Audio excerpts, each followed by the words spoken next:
दोस्तों नमस्ते। दोस्तों मैं डॉक्टर नित्यानंद, आप सभी का मेरे YouTube चैनल पे स्वागत है। अभी हम लोग चर्चा कर रहे हैं क्वेश्चन आंसर सीरीज पे।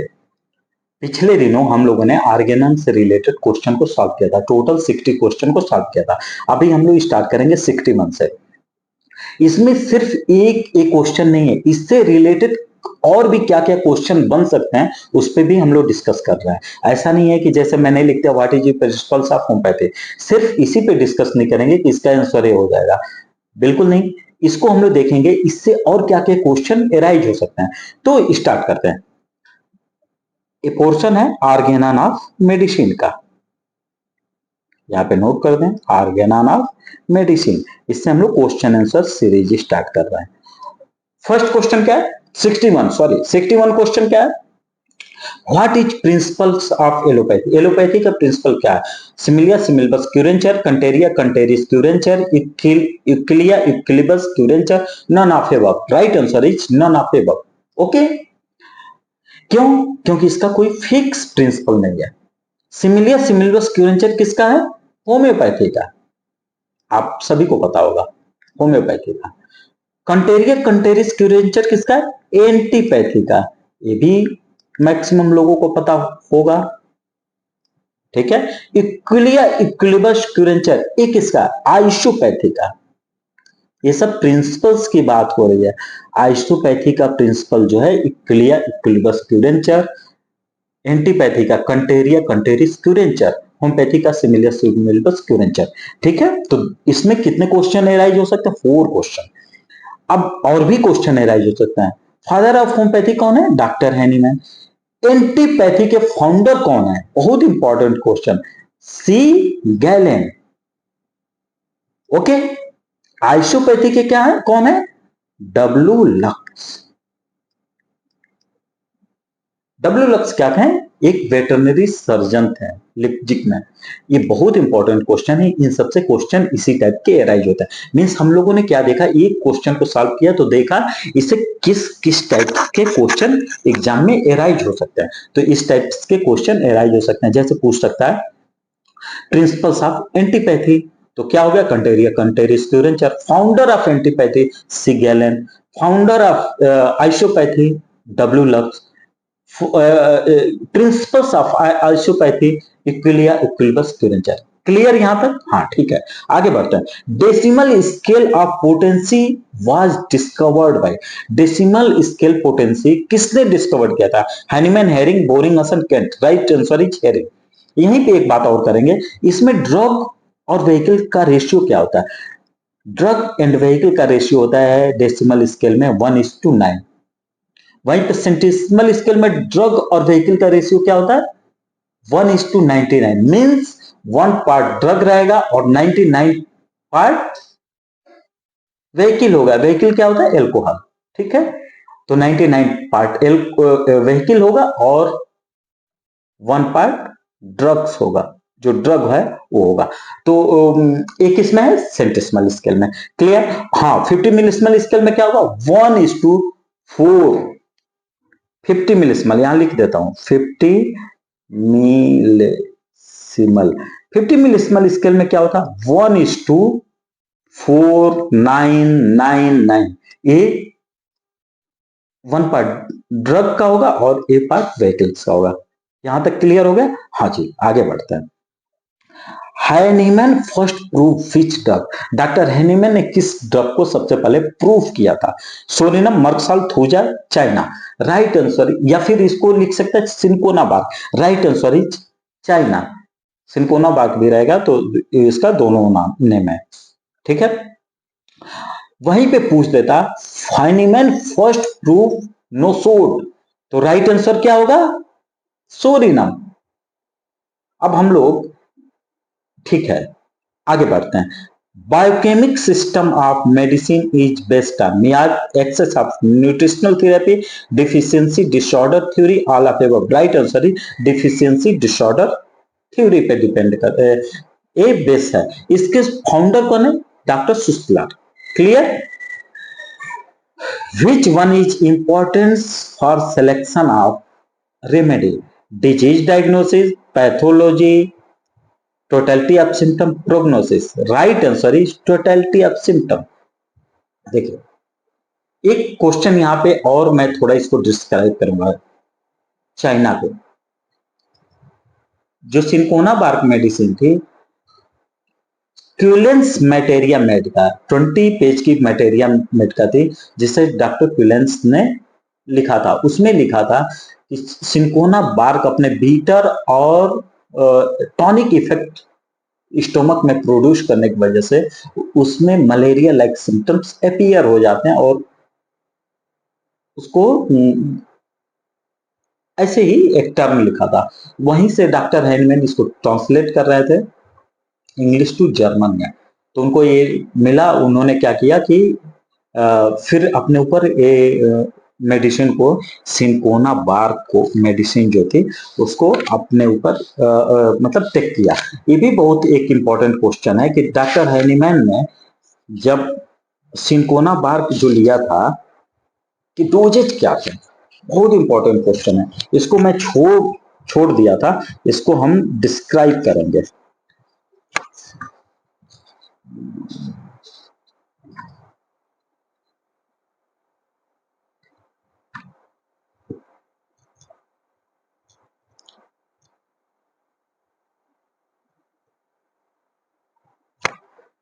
Twice a day 4 gram good China.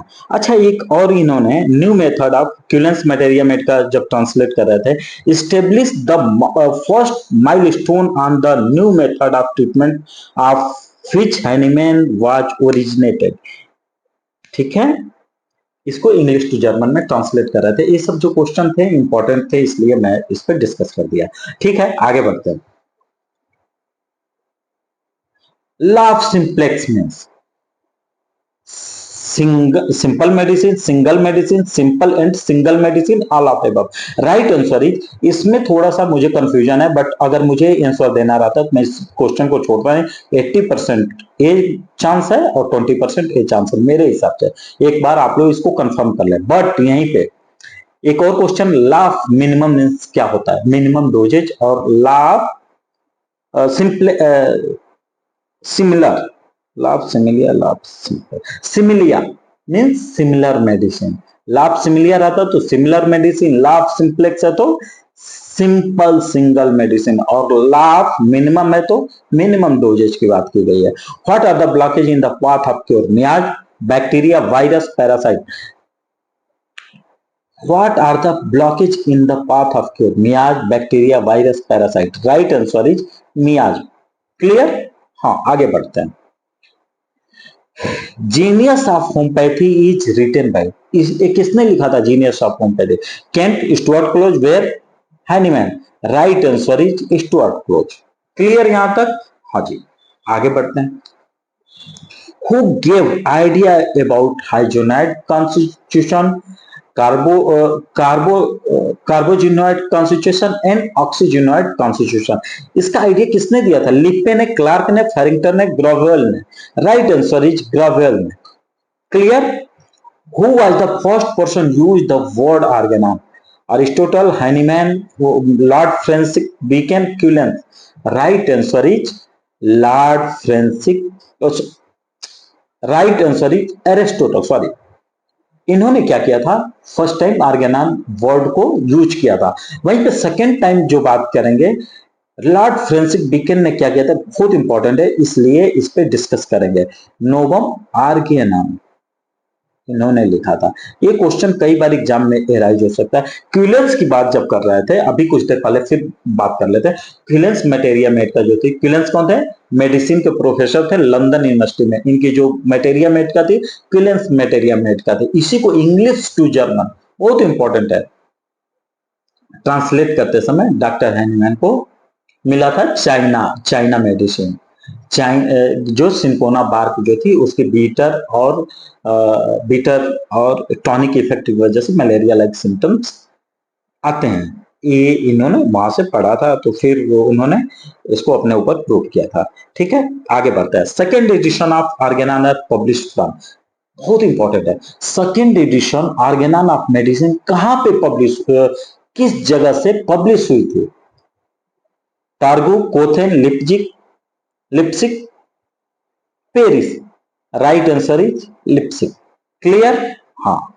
और वहीं पे फर्स्ट एडिशन की बात करेंगे तो कहां से पब्लिश हुई थी? बहुत इंपॉर्टेंट क्वेश्चन है, टार्गू से। ओके, फर्स्ट मैं नोट भी कर देता हूं ताकि आप लोगों को कोई कोई भी कंफ्यूजन ना रह जाए। टरगाउ से, और लिप्सिक से हुआ था second edition. Fourth edition of organon was published from. बहुत इंपॉर्टेंट क्वेश्चन है, इसलिए मैं बार बार इस क्वेश्चन पे फोकस कर रहा हूं। फोर्थ एडिशन कहां से पब्लिश हुआ था? Torgau, Kothen, Leipzig, Paris. Right answer is Kothen. यहीं पे एक और बात करेंगे, third, fourth and fifth edition publish एक कोथन से ही हुआ था। क्लियर? याद कर लें, फर्स्ट एडिशन टारगाउ से, सेकेंड एडिशन लिप्सिक से, third, fourth, fifth edition Koethen से, सिक्स एडिशन पेरिस से। Disappearance of symptoms should always be centre to periphery. जो डिसअपियरेंस ऑफ सिम्टम्स होना चाहिए वो कहां कैसे होना चाहिए? Center to periphery, more important organ to less important organ, in reverse order of appearance of symptoms, all of above. Right answer is all of above. इसी को हम लोग बोलते हैं Hering's law of cure. Clear? अब यहीं पे पूछ देता एक question, Hering's law of cure is, ये दे देता तो भी हम लोग का क्वेश्चन यही से ही हो जाता। ओके, हाँ जी, आगे बढ़ते हैं। Cure should be rapid, gentle and permanent, all of above. Right answer is all of above. Cure क्या होता है? सेकेंड एफोरिज्म में इसकी बात की गई है, highest ideal of cure is rapid, gentle and permanent restoration of health or annihilation of disease in its full extent. इतना तक मुझे याद है अभी भी। Cure should be rapid, gentle and permanent. Okay, right answer is D। 21 aphorism में बात की गई, सेकेंड में। Okay, homoeopathic physician should be prejudice, unprejudice, both, none of above. बहुत इंपॉर्टेंट क्वेश्चन है। होम्योपैथिक फिजिशियन को क्या होना चाहिए? प्रेजुडिस होना चाहिए, अनप्रेजुडिस होना चाहिए, बोथ होना चाहिए, none of above. Homoeopathic doctor को अनप्रेजुडिस ऑब्जर्वर होना चाहिए। ओके, ये किस में बात किया गया ये भी देख लेते हैं। एफोरिज्म किस एफोरिज्म में बात की गई? एफोरिज्म 6 में। एक बार फिर भी आप लोग इसको कंफर्म भी कर लेंगे, जो मुझे याद आ रहा है वो मैं बता देता हूं। The normal condition of life characterized by sensation of ease and discomfort due to harmonious playing of vital force। ये क्या है? हेल्थ है, डिजीज है, क्योर है, none of above. Right answer is health. Health is the normal status of life which is characterized by sensation of easiness, comfort due to the harmonious playing of vital force। वहीं पे disease का क्या है? यहीं पे पूछ देता, abnormal condition of life characterized by uneasiness, discomfort due to the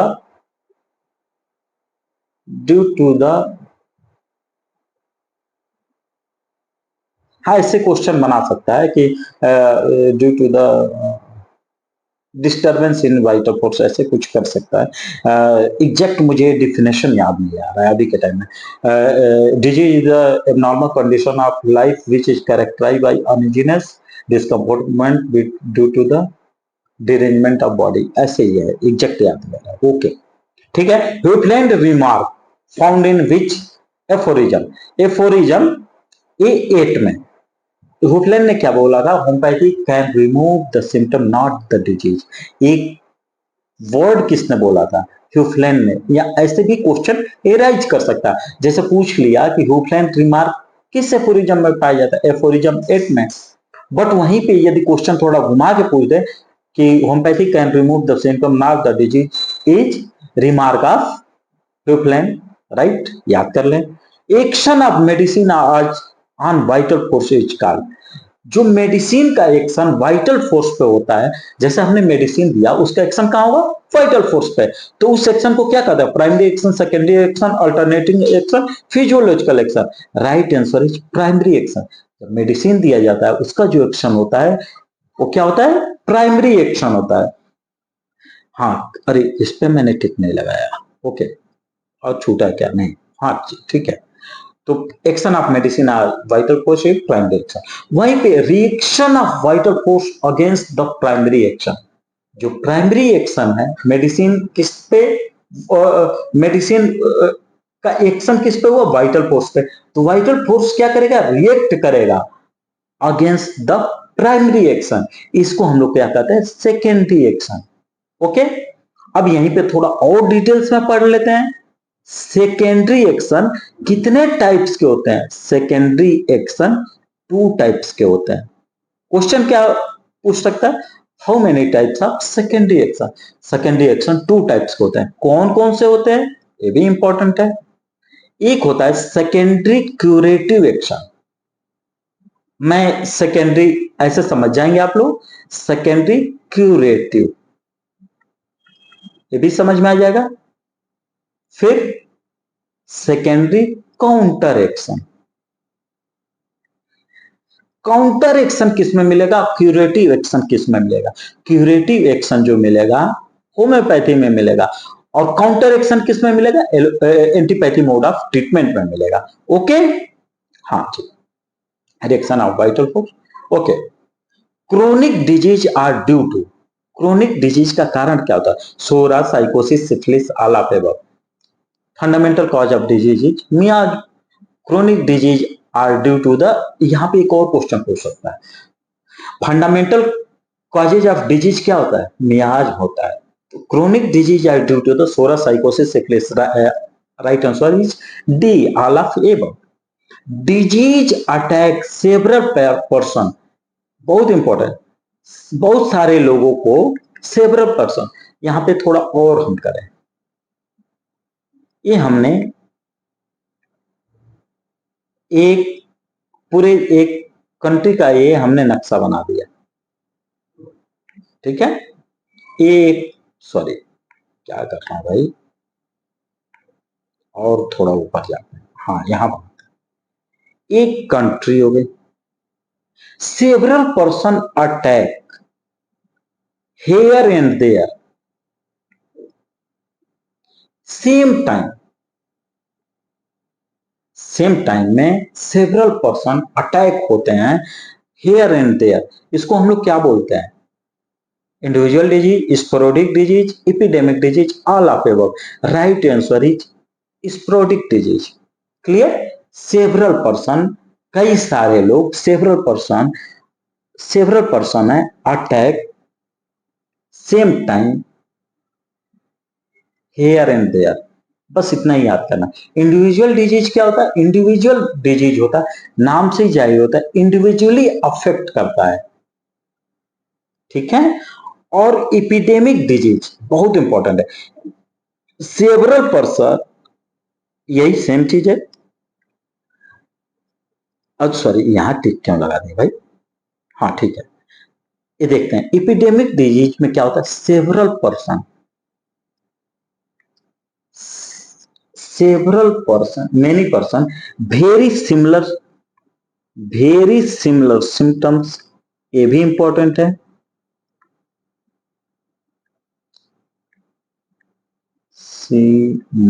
symptoms, very similar symptoms, और कॉजेज जो होगा वो सेम होगा।